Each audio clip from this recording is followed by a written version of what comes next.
Hi students, நம்ம last கிளாஸ்ல economics second chapter இருக்கக்கூடிய 3 டீடைல் ஆன்சர் பார்த்தோம். இன்னைக்கு கிளாஸ்ல என்ன பார்க்க போறோம்னா ஹிஸ்டரியோட தேர்ட் சாப்டர் வேர்ல்டு வார் 2 இந்த சாப்டர் இருக்கக்கூடிய டீடைல் ஆன்சர் தான் பார்க்க போறோம். ஸோ இந்த சாப்டர் எதை பேஸ் பண்ணதுன்னு பார்த்தீங்கன்னா வேர்ல்டு வார் 2ல இருந்த என்னென்ன கான்சிக்வன்சஸ் இருந்தது, வேர்ல்டு வார் 2 எதனால வந்தது, ஆஃப்டர் வேர்ல்டு வார் என்ன ஆர்கனைசேஷன் ஸ்டார்ட் பண்ணாங்க, அந்த வேர்ல்டு வார்ல என்னென்ன சர்க்கம்ஸ்டன்ஸ்லாம் நடந்துச்சு, ஸோ அதனால என்னென்ன நேஷன்ஸ்க்கு வந்துட்டு இண்டிபெண்டன்ட் கிடைச்சதுன்னு சொல்லிட்டு பார்க்குறது இந்த சாப்டர். ஸோ இந்த சாப்டர் இருக்கக்கூடிய 2 டீடைல் ஆன்சர் தான் இன்னைக்கு கிளாஸ்ல நம்ம பார்க்குறோம். பாருங்க, பேஜ் நம்பர் 38ல இருக்கக்கூடிய 2 detail answer. First one is analyse the effects of the world war 2. So world war 2ஓட எஃபெக்ட்ஸ் என்னென்ன அதை பற்றின ஒரு நோட் எழுதணும், first question. Second one is assess the structure and activities of the UN, அதாவது united நேஷனோட ஸ்ட்ரக்சரும் அது என்னென்ன ஆக்டிவிட்டீஸ், இந்த ஆர்கனைசேஷன் வந்து என்னென்ன ஆக்டிவிட்டீஸ் வந்துட்டு பண்ணுச்சு அப்படின்னு சொல்லி எழுதணும். ஸோ இதான் வந்துட்டு செகண்ட் கொஸ்டின். ஸோ இந்த 2 கொஸ்டின் தான் நம்ம இன்னைக்கு கிளாஸில் நம்ம பார்க்க போகிறோம். ஸோ ஃபர்ஸ்ட் பாருங்க, analyse the effects of the world war 2. So world war 2ஓட எஃபெக்ட்ஸ் என்னென்ன அப்படின்னு கேட்குறாங்க. இதுதான் ஃபர்ஸ்ட் கொஸ்டின். இதோட ஆன்சர் பார்த்தீங்கன்னா பேஜ் நம்பர் 33ல இருக்கு. பாருங்க, பேஜ் நம்பர் 33ல எஃபெக்ட்ஸ் ஆஃப் த வார் அப்படின்னு சொல்லியிருக்கு. ஸோ அங்கே ஸ்டார்ட் பண்ணி நான் ஹைலைட் பண்ணி காட்டியிருக்கிறது வரைக்கும் எழுதணும். Effects of the war. New geopolitical power alignment. World war 2 changed the world in fundamental ways. So new geopolitical power alignment na new அதாவது வந்துட்டு இருக்கக்கூடிய வேர்ல்டில் இருக்கக்கூடிய கண்ட்ரிஸை வந்துட்டு நியூ அதாவது வந்துட்டு தனித்தனி பாலிட்டிக்ஸ் வர மாதிரி பொலிட்டிக்கல் பவர் தனித்தனியாக வர மாதிரி அரேஞ்ச் பண்ணாங்க. ஒவ்வொரு ஸ்டேட்டாகவும் ஒவ்வொரு டிஸ்ட்ரிக்டாகவும் பிரித்தாங்க. அதான் வந்துட்டு நியூ ஜியோபொலிட்டிக்கல் பவர் அலைன்மெண்ட்னு சொல்கிறாங்க. World war 2 change the world in fundamental base. So world war 2 வந்துட்டு கம்ப்ளீட்டாக வேர்ல்டு ஃபுல்லாமே சேஞ்ச் பண்ணிடுச்சு ஒரு ஃபண்டமெண்டல் வேல. The world was polarised into 2 main blocs lead by 2 super powers. One lead by United States with a pronounced anti-communist ideology and other by Soviet Russia. So world வந்துட்டு 2 பிளாக்கா வந்துட்டு polarise ஆயிடுச்சுன்னா பிரிஞ்சிருச்சு. So world வந்துட்டு 2ஆ பிரிஞ்சுது. So அந்த world பிரிஞ்சதுல 2 important 2 main blocs super powers என்னன்னு பார்த்தீங்கன்னா, ஒன்று வந்துட்டு யுனைடெட் ஸ்டேட்ஸ். ஸோ வந்துட்டு ஆன்டி கம்யூனிஸ்ட் ஐடியாலஜியோட இருக்கக்கூடிய யுனைடெட் ஸ்டேட்ஸும் அதே மாதிரி சோவியத் ரஷ்யாவும் இருந்தது. Europe was divided into 2 communist and non communist.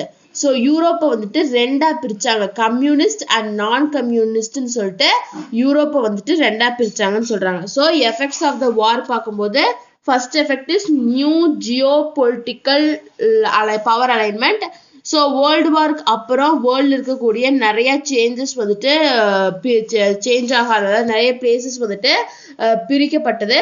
So world வந்துட்டு 2ஆ வந்துட்டு பிரிஞ்சிச்சு, பொலரைஸ் ஆயிடுச்சு. என்னன்னு பார்த்தீங்கன்னா 2 சூப்பர் பவர்ஸ் வந்துட்டு அதை லீட் பண்ணாங்க. ஒன்று வந்துட்டு America, United States of America. So அதை வந்துட்டு கம்யூனிஸ்ட் ஐடியாலஜியோட லீட் பண்ணாங்க. இன்னொன்று என்னன்னு பார்த்தீங்கன்னா Soviet Russia.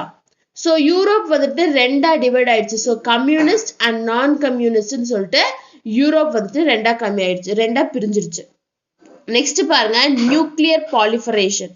The United States and the Soviet Union entered into a race to have more nuclear powered weapons. So nuclear proliferation பார்த்தீங்கன்னா United States. So after world war 2க்கு அப்புறம் United ஸ்டேட்ஸும் Soviet யூனியனும் என்ன பண்ணாங்கன்னா நிறைய நியூக்ளியர் வெப்பன்ஸ் இருக்கக்கூடிய places இது பண்ணாங்க. So அப்பெல்லாம் பார்த்தீங்கன்னா எந்த கண்ட்ரி கிட்ட அதிகமான நியூக்ளியர் பவர் இருக்கோ அவங்க வந்துட்டு கொஞ்சம் பவர்ஃபுல்லான சூப்பர் பவர்ஸ் அப்படின்னு சொல்லுவாங்க. ஸோ அதனால இந்த யுனைடெட் ஸ்டேட்ஸும் சோவியத் யூனியன் ரெண்டுமே வந்துட்டு நியூக்ளியர் பவர் வெப்பன்ஸ் வந்துட்டு யார் அதிகமாக வச்சிருக்காங்க அப்படிங்கிற ஒரு காம்படிஷன் வர ஆரம்பிச்சது. They built a large stockpile of such weapons. So அந்த வெப்பன்ஸை ஸ்டோர் பண்ணி வைக்கிறதுக்காக ப்ரொடெக்ட் பண்ணுறதுக்காகவும் நிறைய லார்ஜ் ஸ்டாக் பைல்ஸ் எல்லாத்தையும் கன்ஸ்ட்ரக்ட் பண்ணாங்க. Defence spending sky rocketed in many countries. So வந்துட்டு ஸ்கைல ராக்கெட் பண்ணுவாங்க, டிஃபென்ஸுக்காக ராக்கெட் பண்ணுவாங்க. ஸோ அது நிறைய கண்ட்ரீஸ்ல வந்துட்டு நடந்தது சொல்றாங்க. So second one is nuclear proliferation. So after World War II, the United States and Soviet Union entered into a race of who is having more nuclear weapon. யார்கிட்ட அதிகமான nuclear weapons இருக்குன்னு சொல்லிட்டு ஒரு போட்டி வந்துட்டு காம்படிஷன் வந்துட்டு இருந்தது. So அவங்க என்ன பண்ணாங்கன்னா Russia and Soviet union Soviet union and America ரெண்டு பேர் என்ன பண்ணாங்கன்னா அந்த வெப்பன்ஸ் எல்லாம் ஸ்டோர் பண்ணி வைக்கிறதுக்காக பாதுகாப்பாக வைக்கிறதுக்காக ஸ்டாக் பைல் எல்லாத்தையும் கன்ஸ்ட்ரக்ட் பண்ணாங்க. ஸோ அதான் வந்துட்டு நியூக்ளியர் பாலிஃபரேஷன். தேர்டு எஃபெக்ட் என்னன்னு பார்த்தீங்கன்னா international agencies. Many international agencies in particular the United Nations, the World Bank and the International Monetary Fund came into existence, providing a forum for countries large and small. So international agencies பார்த்தீங்கன்னா நிறைய international agencies particular United Nations, World Bank and Indian International Monetary Fund IMF அப்படின்னு சொல்லுவாங்க. So இது எல்லாமே exist வர ஆரம்பிச்சது. So இது exist ஆனதுக்கப்புறம் என்ன ப்ரொவைட் பண்ணுச்சுன்னு பார்த்தீங்கன்னா came into existence providing a forum. So countries எந்த கண்ட்ரிஸாக இருந்தாலும் சரி, அது லார்ஜ் கண்ட்ரியாக இருந்தாலும் சரி, ஸ்மால் கண்ட்ரியாக இருந்தாலும் சரி, அவங்க வந்துட்டு ஃபோரமை வந்துட்டு ப்ரொவைட் பண்ணாங்க. Colonial powers were forced to give the independence to the former colonies in a process of decolonization. So colonisation அப்படின்னா தெரியும். ஸோ ஒருத்தவங்க வந்துட்டு அடிமைப்படுத்தி ரூல் பண்ணுவாங்க, அதான் வந்துட்டு கைப்பற்றிருப்பாங்க, அதான் கொலோனியல் பவர்னு சொல்லுவோம். ஸோ இந்த வேர்ல்டு வார் 2க்கு அப்புறம் பார்த்தீங்கன்னா கொலோனியல் பவர்ஸ் எல்லாத்தையுமே என்ன சொல்லிட்டாங்கன்னா அவங்க ஆக்கிரமிச்சிருக்க அனெக்ஸ் பண்ணிக்கக்கூடிய எல்லா கண்ட்ரீஸுக்கும் இண்டிபெண்டன்ஸை வந்துட்டு இண்டிபெண்ட்டை வந்துட்டு கொடுத்துடணும். ஸோ அவங்க என்னென்ன காலனிஸ் எல்லாத்தையும் ஆக்கு பண்ணாங்களோ அவங்களுக்கு எல்லாத்துக்குமே வந்துட்டு அந்த இண்டிபெண்டன்ஸ் சுதந்திரத்தை வந்து கொடுத்துடணும். ஸோ வந்துட்டு டீகாலனைசேஷன் ப்ராசஸ் வந்துட்டு நடக்கணும்னாங்க. India was the first to achieve independence. So அதில் இந்தியா தான் ஃபர்ஸ்ட்டாக இண்டிபெண்டன்ஸ் வந்துட்டு அச்சீவ் பண்ணும் அப்படிங்கிறாங்க. So these are the effects of world war 1. So effects of world war 1 கேட்கும்போது first effect is new political power alignment. Second one is nuclear proliferation. Third one is international agencies. So new geo political power alignment பார்க்கும்போது world war 2க்கு அப்புறம் world இருக்கக்கூடிய நிறைய parts வந்துட்டு கம்ப்ளீட்டாக change ஆச்சு. So அந்த வேர்ல்டு வந்துட்டு ரெண்டாக பொலரைஸ் ஆயிடுச்சு. என்னன்னு பார்த்தீங்கன்னா அந்த பொலரைஸ் ஆன வேர்ல்டு யார் லீட் பண்ணாங்கன்னா ரெண்டு சூப்பர் பவர்ஸ் வந்துட்டு லீட் பண்ணாங்க. ஒரு சூப்பர் பவர் யாருன்னு பார்த்தீங்கன்னா யுனைடெட் ஸ்டேட்ஸ் ஆஃப் அமெரிக்கா, இன்னொன்று யாருன்னு பார்த்தீங்கன்னா ரஷ்யா. ஸோ இவங்க ரெண்டு பேரும் வந்துட்டு அதை வந்துட்டு லீட் பண்ணாங்க. ஸோ யூரோப் வந்துட்டு ரெண்டாக வந்துட்டு டிவைட் ஆயிடுச்சு, அதாவது கம்யூனிஸ்ட் அண்ட் நான் கம்யூனிஸ்ட்னு சொல்லிட்டு ரெண்டாக டிவைட் ஆயிடுச்சு. ஸோ இதான் வந்துட்டு ஃபர்ஸ்ட் எஃபெக்ட். செகண்ட் எஃபெக்ட் பார்க்கும்போது நியூக்ளியர் பாலிஃபரேஷன் பார்க்கும்போது after world war 2. So world war 2க்கு அப்புறம் யுனைடெட் ஸ்டேட்ஸ் ஆஃப் அமெரிக்காவும் ரஷ்யா சோவியத் யூனியன் ரெண்டு பேர்த்துக்கும் ஒரு போட்டி இருந்தது, யார்கிட்ட அதிகமான நியூக்ளியர் வெப்பன்ஸ் வச்சுக்கலாம் அப்படிங்கிற ஒரு காம்படிஷன் இருந்ததுன்னு சொல்றாங்க. இது second nuclear proliferation. Next third effect என்ன பார்த்தீங்கன்னா இன்டர்நேஷனல் ஏஜென்சிஸ். ஸோ இந்த வேர்ல்டு வார் 2வால நிறைய இன்டர்நேஷனல் ஏஜென்சிஸ் பர்டிகுலராக பார்த்தீங்கன்னா யுனைடெட் நேஷன் ஆர்கனைசேஷன், IMF, அதாவது வந்துட்டு இன்டர்நேஷனல் மானிட்டரி ஃபண்ட், அதே மாதிரி வேர்ல்டு பேங்க், இவங்களுக்கு எல்லாத்துக்கும் ஒரு எக்ஸிஸ்டன்ஸ் அவங்க ஆரம்பிக்கிறதுக்கு வந்துட்டு ஒரு தொடக்கமாக வந்துட்டு இருந்ததுன்னு சொல்கிறாங்க. ஸோ இதுக்கப்புறம் அந்த கொலோனியல் பவர்ஸுக்கு ஃபுல்லாக வந்துட்டு கொலோனியல் ரூல் வந்துட்டு எங்கேயுமே இருக்கக்கூடாது அப்படிங்கிற ஒரு நிலைமை வந்தது. ஸோ அதில் இந்தியா தான் ஃபர்ஸ்ட் இண்டிபெண்டன்ஸை அச்சீவ் பண்ணணும் அப்படின்னு சொல்கிறாங்க. ஸோ இதான் வந்துட்டு ஃபர்ஸ்ட் கொஸ்டினோட ஆன்சர். நெக்ஸ்ட் பாருங்க assess the structure and the activities of the UN. So யூஎனோட அதாவது யுனைடெட் நேஷனோட ஸ்ட்ரக்சர், அதே மாதிரி அதோட ஆக்டிவிட்டீஸ் என்னென்ன அப்படின்னு கேட்குறாங்க. இதான் செகண்ட் கொஸ்டின். இந்த கொஸ்டினோட ஆன்சர் பார்த்தீங்கன்னா பேஜ் நம்பர் 35 இருக்கு. பாருங்க பேஜ் நம்பர் 35ல administrative structure and activities of UN, இந்த ரெண்டும் தான் அதோட ஆன்சர். So administrative structure, the executive wing of the united nation is the UN secretariat. So இந்த யுனைடெட் நேஷன் அதாவது யூஎனோட எக்ஸிக்யூட்டிவ் விங் யாருன்னு பார்த்தீங்கன்னா யூஎனோட செக்ரட்டரி தான் வந்துட்டு இதுக்கு executive wing. It is headed by the secretary general who is elected by the General Assembly on the recommendation of the Security Council.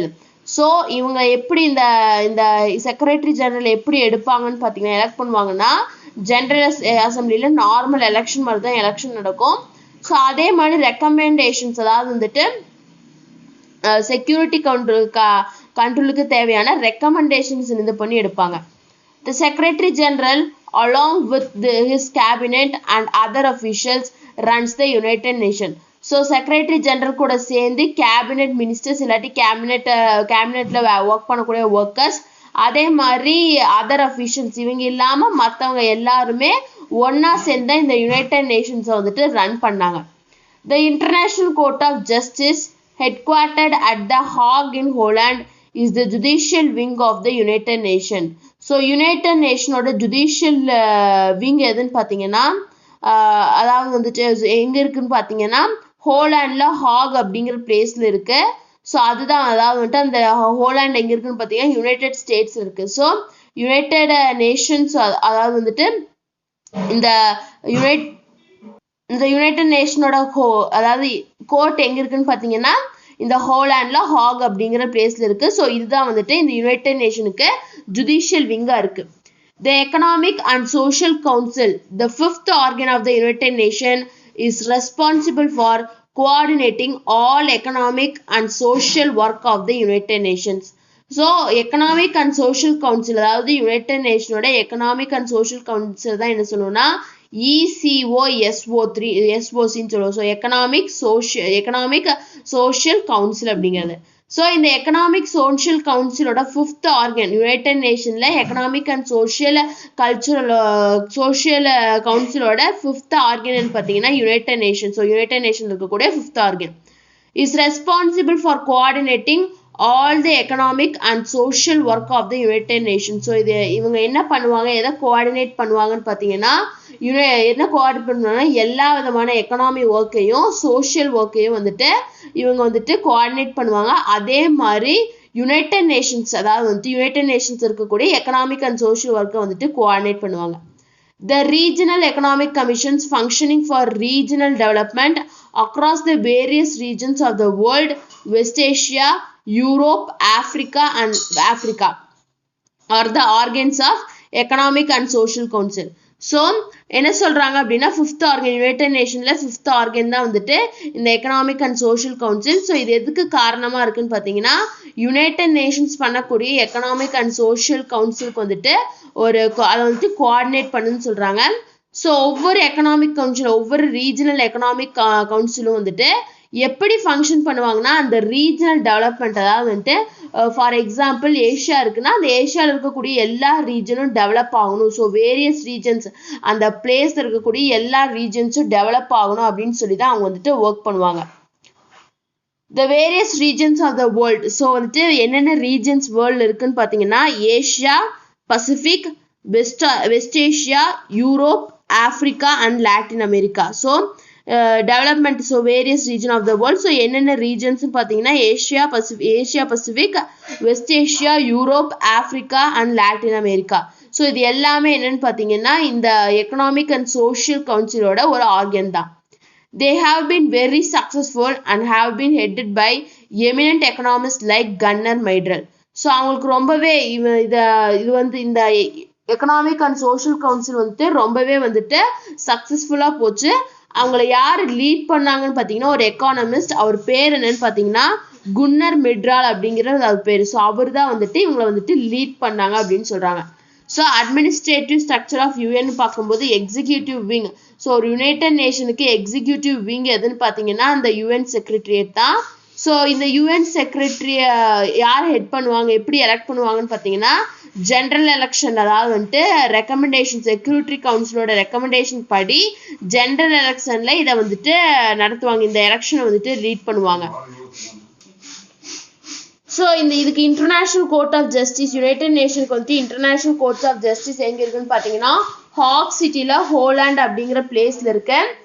So இதுக்கு வந்துட்டு ஒரு ஆர்கன் இதோட ஃபிஃப்த் ஆர்கன் இந்த யுனைடெட் நேஷனோட ஃபிஃப்த் ஆர்கன் என்னன்னு பார்த்தீங்கன்னா எக்கனாமிக் அண்ட் சோஷியல் கவுன்சில். இது எதுக்கு காரணமா இருக்குன்னா எல்லா யுனைடெட் நேஷன்ஸ் இருக்கக்கூடிய எல்லா மெம்பர் கண்ட்ரிஸோட எக்கனாமிக் அண்ட் சோஷியல் ஒர்க்குக்கு வந்துட்டு இது ஹெல்ப்ஃபுல்லா இருக்கு. ஸோ ரீஜனல் எக்கனாமிக் கமிஷன்ஸ் வந்துட்டு எதை பேஸ் பண்ணி ஒர்க்குன்னு பார்த்தீங்கன்னா அந்த பர்டிகுலர் ரீஜனோட டெவலப்மெண்ட்டுக்கு ஏற்ற மாதிரி ஒர்க் பண்ணுவாங்க. ஸோ இந்த எக்கனாமிக் அண்ட் சோஷியல் கவுன்சில்ஸில் இருக்கக்கூடிய ரீஜனல் கண்ட்ரிஸ் பார்த்தீங்க, வேரியஸ் ரீஜன்ஸ் பார்த்தீங்கன்னா Asia Pacific, West Asia, Europe, Africa and Latin America, இது எல்லாமே வந்துட்டு இந்த எக்கனாமிக் அண்ட் சோஷியல் கவுன்சிலோட ஒரு ஆர்கன்ஸ் அப்படின்னு சொல்கிறான். ஸோ வந்துட்டு இந்த எக்கனாமிக் அண்ட் சோஷியல் கவுன்சில் ரொம்பவே சக்ஸஸ்ஃபுல்லாக இருந்தது. ஏன்னு பார்த்தீங்கன்னா இது ஒரு எக்கானமிஸ்ட் வந்து லீட் பண்ண ரொம்ப எமினண்டான எக்கானமிஸ்ட். அவர் பேர் என்னன்னு பார்த்தீங்கன்னா குன்னார் மிட்ரல் அப்படிங்கிறது. இதுதான் வந்துட்டு administrative structure of UN. Next பாருங்க, ஆக்டிவிட்டீஸ் ஆஃப் த யூஎன். இந்த யூஎன் என்னென்ன ஆக்டிவிட்டீஸ் பண்ணாங்க? Over the decades the United Nations has expanded its activities in response to changing problems facing the world. So நாட்கள் ஆக ஆக இந்த யுனைடெட் நேஷன் வந்துட்டு expand பண்ணாங்க, அவங்களோட ஆக்டிவிட்டீஸை வந்துட்டு எக்ஸ்பேண்ட் பண்ணாங்க. ஸோ வேர்ல்டில் என்னென்ன ப்ராப்ளம்ஸை பீப்புள்ஸ் ஃபேஸ் பண்ணுறாங்களோ அந்த எல்லா ப்ராப்ளம்ஸையும் சால்வ் பண்ணணுங்கிறதுக்காக அவங்களோட ஆக்டிவிட்டீஸை வந்துட்டு அவங்க எக்ஸ்பேண்ட் பண்ணாங்க.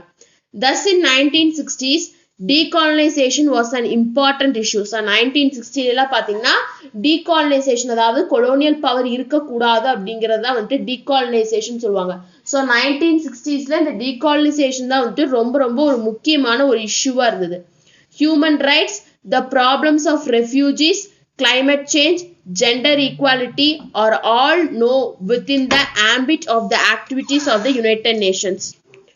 ஹியூமன் ரைட்ஸு, ரெஃப்யூஜிஸோட problem, climate change, gender equality, இது எல்லாமே வந்துட்டு இப்போ இந்த யுனைடெட் நேஷன்ஸோட ஆக்டிவிட்டீஸ்லேயே வர ஆரம்பிச்சுது. A special mention must be made of UN peacemaking force which has acted in many areas of conflict all over the world. So ஒரு special mention இந்த யூஎனோட ஆக்டிவிட்டீஸில் ஒரு ஸ்பெஷல் மென்ஷன் என்னன்னு பார்த்தீங்கன்னா யூஎனோட பீஸ் கீப்பிங் ஃபோர்ஸ், அதாவது வந்துட்டு அமைதியை வந்துட்டு வேர்ல்டில் கொண்டு வரணுங்கிறதுக்காக அவங்க ஃபோர்ஸ் ஒன்று வச்சுருந்தாங்க. அதுதான் வந்துட்டு UN piece keeping force. So இது என்ன பண்ணுச்சுன்னா வேர்ல்டில் இருக்கக்கூடிய டிஃப்ரெண்ட் ஏரியாஸ், மெனி ஏரியாஸில் நிறைய ப்ராப்ளம்ஸ் இருந்தது, கான்ஃப்ளிக்ட்ஸ் இருந்தது, அது எல்லாத்தையும் சால்வ் பண்ணாங்க. The Indian Army has been an important part of the peacekeeping force and has been deployed in many parts of the world. So யூஎனோட பீஸ் கீப்பிங் ஃபோர்ஸில் நம்மளோட Indian army வந்துட்டு ரொம்ப ரொம்ப ஒரு இம்பார்ட்டன்ட் பார்ட்டில் இருக்குது. ஸோ அதே மாதிரி இதனால வந்துட்டு நிறைய வேர்ல்டில் இருக்கக்கூடிய நிறைய பார்ட்ஸில் வந்துட்டு இந்த யூஎன் பீஸ் கீப்பிங் ஃபோர்ஸ் மூலயமா நிறைய ப்ராப்ளம்ஸ் வந்துட்டு சால்வ் பண்ணி வச்சுருக்காங்க அப்படிங்கிறாங்க. ஸோ இதான் வந்துட்டு activities of UN. So activities of யூஎன்னு பார்க்கும்போது யூஎன் வந்து யுனைடெட் நேஷன்ஸ் வந்துட்டு அவங்களோட ஆக்டிவிட்டீஸை வந்துட்டு எக்ஸ்பேண்ட் பண்ணாங்க. அதாவது வந்துட்டு வேர்ல்டு ஃபேஸ் பண்ணக்கூடிய நிறைய ப்ராப்ளம்ஸை சால்வ் பண்ணணும் அப்படின்னு சொல்லிட்டு அவங்களோட ஆக்டிவிட்டீஸ் எக்ஸ்பேண்ட் பண்ணாங்க. ஸோ 1960 பார்த்தீங்கன்னா ஒரு பிக் இஷ்யூ என்ன இருந்ததுன்னு பார்த்தீங்கன்னா டீகாலனைசேஷன் தான் வந்துட்டு ஒரு இம்பார்ட்டன்ட் இல்லாட்டி பிக் இஷ்யூவாக இருந்தது. ஸோ அதையும் வந்துட்டு இவங்க சால்வ் பண்ண ஆரம்பித்தாங்க.